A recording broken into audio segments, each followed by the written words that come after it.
Thank you. 5.2, Mr. Campbell again. Councillor Campbell, another notice of motion. 5 minutes to talk to it. Take the motion as read. Main point of this notice of motion is to draw staff and elected members' attention to this recent Court of Appeal finding, which highlights some things in the Local Government Act, which have been existing for some time, but in my opinion is really enough enacted in its fullest sense of the meaning. And I'm talking about sections 76 to 78, in particular 77 part 1, which requires local authorities to, during the decision-making process, seek to identify all reasonably practicable options to achieve the objective of a decision and assess the options in terms of their advantages and disadvantages. In the Thornton case, which relates to some angle parking spaces being removed, this is Wellington, although the decision was revoked in the Court of Appeal, the angle parking spaces are not going to be reinstated because of subsequent street works. However, the main point for us to consider is that even if a correct decision, or deemed correct decision is arrived at, the manner of that decision making can be challenged. In this case, the Court of Appeal deemed that elected members who made the decision were not presented with all practicable options to make a properly informed decision. I haven't looked at the Thornton case very closely, but believe the original council decision to remove the angle parking spaces was probably made on the most conservative basis in favour of cyclist safety. Now, to those who think elected members at Taupo District Council are always presented with all the practicable options, I disagree. A few examples I can think of my brief time here so far. The decision to proceed with the Mototerri Reserve Management Plan review presented to us in February 23 is something which was previously committed to by council, with the option to not proceed decidedly missing from the menu, and which I personally subsequently realised would have been an eminently practicable option. It is true that some sort of form of previous commitments were made, but these seem to have been quite substantially motivated by an intention to vest the management of the reserve to local hapu, and this reserve management review is the required mechanism to achieve that. Elected members certainly could have chosen not to undertake this review, and although the consequences would have included... This has nothing to do with the substance of the notice of motion. This is grandstanding on an issue. I agree. Steering group that's already impaneled to deal with. I'd request that the members stick to his notice of motion. I would suggest he's also breached being open-minded and should be excluded from Mototerri decision. Through the chair, absolutely. This is regarding about being provided with all practicable options. I was merely going to say, and wrap up that the consequences, if we had chosen not to undertake, would have included some disappointed stakeholders, notably local hapu, against that the quite substantial cost. All right, I'll move on to the next one if you like. Subject to notice of motion. Relating to my profession as a traffic engineer, like transportation decisions, and I confidently can say we're not always presented with all practical options. Okay, we've got that point. What's next? Well, I would okay, Turangi wastewater land disposal scheme. This is absolutely to do with being provided with practicable options, and these are my examples. Okay. Okay. I don't know. You want to move the motion, Councillor Pinwell? Some of the few examples I'm aware of course, 5 minutes is up. none of us elected members are experts. Assuming your worship, I mean, I've had so many interruptions. Councillor, can I speak to your motion, please? Well, what can I do? Yeah, I'll answer a question. We'll go into questions. 5 minutes is up. We've read the motion. You've said taken it as read. So much interruptions. Yeah. Your worship, please. I haven't wrapped up. Sorry, I have a member. Be quiet now, please. Thank you. You've delivered your notice of motion. Councillor Greenslade, any questions of clarification on this notice? I would like to make the comment that I have investigated the Thornton Key Court of Appeal case. The issue there was that there was only one submitter, and that submitter was a manager. I do note that on our waste minimisation plan that we're about to talk about this morning, we've had 49 submissions. So that was based on the fact that it was one submitter and it was a manager. So I think it's very important that you look at how that Court of Appeal decision was arrived at, and I certainly don't believe it applies to us. Councillor Lachlan? Just a quick question. So I'm just looking at this notice of motion and I'm looking for the full range of reasonably practicable options in terms of this paper, like not doing this new rule and everything else. And I don't see them there. So I'm kind of like, I agreed with some of the quoted, or I would not be supporting this paper. Councillor Taylor. Councillor Greenside, I've also read the appeal decision, which I'm assuming you must have done so, given this is your notice of motion, and would have a reasonable working knowledge of it, given that you have quoted the court reference. In relation to section 77(1), is it your contention that we fail on substance or process in relation to our agenda items? Through the chair,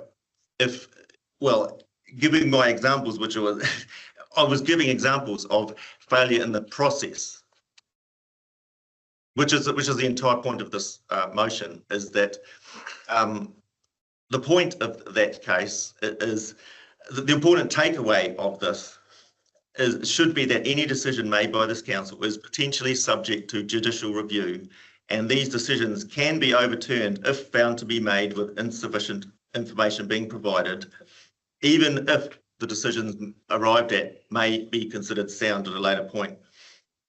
Of course, judicial reviews do not happen every day of the week, and it takes some highly motivated individuals, as happened there, obviously, because someone had hired a bunch of lawyers to take it through to the extreme. Trivial matters deserve less scrutiny for sure. However, I say that greater discernment is now required by both staff and elected members alike.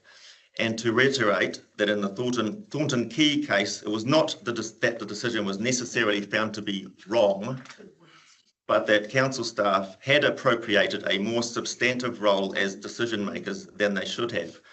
I believe that also happens around here sometimes, and this Court of Appeal finding needs to be acknowledged. Taylor, you a lot question? So I thought I asked a fairly simple question, clearly that didn't register with you. It was around substance or process. Can you point to the case or the result of the case that highlights anything you've just said? Because I can tell I've got it open in front of me, and nothing you've just said appears anywhere in the text of the decision by the Court of Appeal judges. So I'm wondering where you're getting your monologue from. Through the chair, I mean, I have run this past a lawyer contact of mine. These words are my own. The substance of this judicial Court of Appealing review is that Wellington Council did not follow correct process. Staff did not present them with all practicable options, and the elected members made a decision based on insufficient information. That's it, really. So that's fine. Just in relation to this, given that this is I'll help you with the answer. It's a process decision that the Court of Appeal made, and that's where they found the failings were.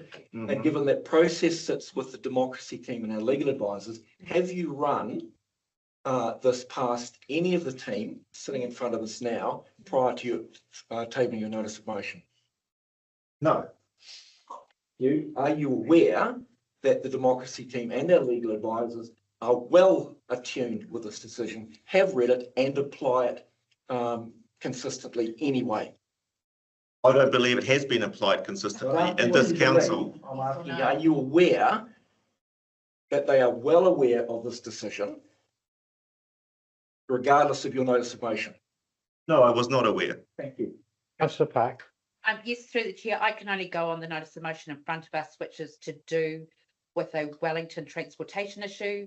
I do think that the elected member has a conflict of interest, given that he's already mentioned in this notice of motion chat about him being a professional traffic engineer. And also I am not keen at all for Taupo District to base any infrastructure decisions based on Wellington City Council. Okay. I'd like to respond to that. I mean, certainly, Councillor Park, if you can indicate where my conflict of interest might be. And secondly, if you read the notice of motion, which is actually quite simple, It's, Yeah, that's- it's actually hard. It's actually quite hard to argue against, to be honest. That council officers take note of the Thornton Key Court of Appeal finding dated 15 July 2024 and undertake to always provide the full range of reasonably practicable options in any staff paper That- presented to elected members requiring a decision. I mean, Just before you've moved that, I'll move it. Councillor Williamson. Thank you, Your Worship. Just following up Councillor Taylor's comments about, it's a little bit bizarre if he was, Councillor Campbell's not aware of the CEO of the Thornton case. So how significant was that case, Duncan? How significant was it? Well, it's significant to me, and I think it's significant. No, significant- for significant to my district council. Significant to the- How? No, sorry. I'm talking about significant to the Wellington Council. How significant was the judgment?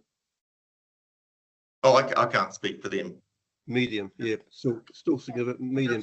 And the other thing was also, do you believe or trust, do you believe in your CEO and the manager, or do you believe in your elected members that we're being transparent and being sort of being honest about things, or not?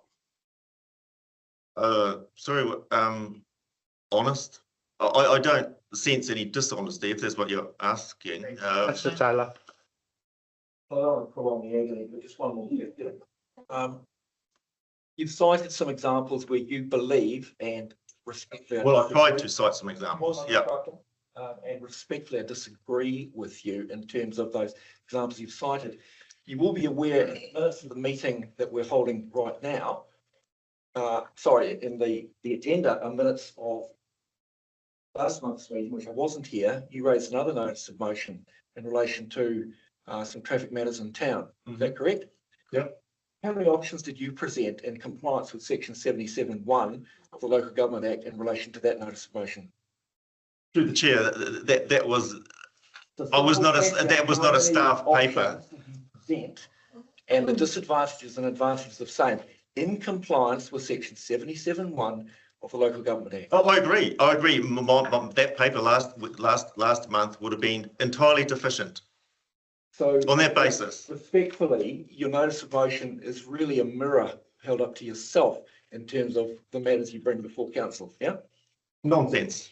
Absolute nonsense. Yeah. Councillor Rankin.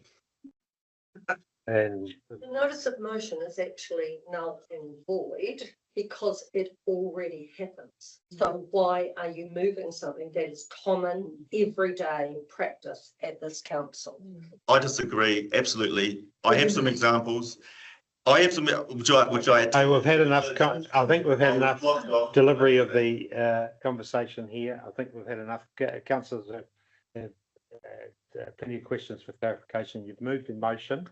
I'll now ask for a seconder. No seconder. Motion is lost. Thank you. Fine. Item 5.3, adoption of the waste management and minimisation plan. Brent and Tanya. So through the chair, before we move on to that, can I just ask, I'm not sure if this is legal or where it sits. We seem to be getting into the situation of notice of motion at every single formal council meeting. And obviously, I mean, as Councillor Rankin just pointed out, this one's actually null and void to begin with because the decisions made, the precedence is there. So I'm just wondering, for the sake of all these amazing people in the room who have jobs to do, how we can get on to actual proper business of council without wasting ratepayers' money, because it's becoming more and more of a habit. And while everyone has the right to freedom of speech and to put any request on the table, I just find that we're getting really sidetracked in the real business of total district. Noted, and we, Theo, I think we're going to have a conversation about Thank you, Wisha. standing orders regarding that To situation. the chair, I'll just make a comment. No, I'll carry on now, please. Okay. You've had your time, Councillor Campbell. Right, Mr. Brent Aiken, where is Tanya? Come on, Tanya. Scared away. Hello, Tanya. Sorry, you're one of the authors, so. Right.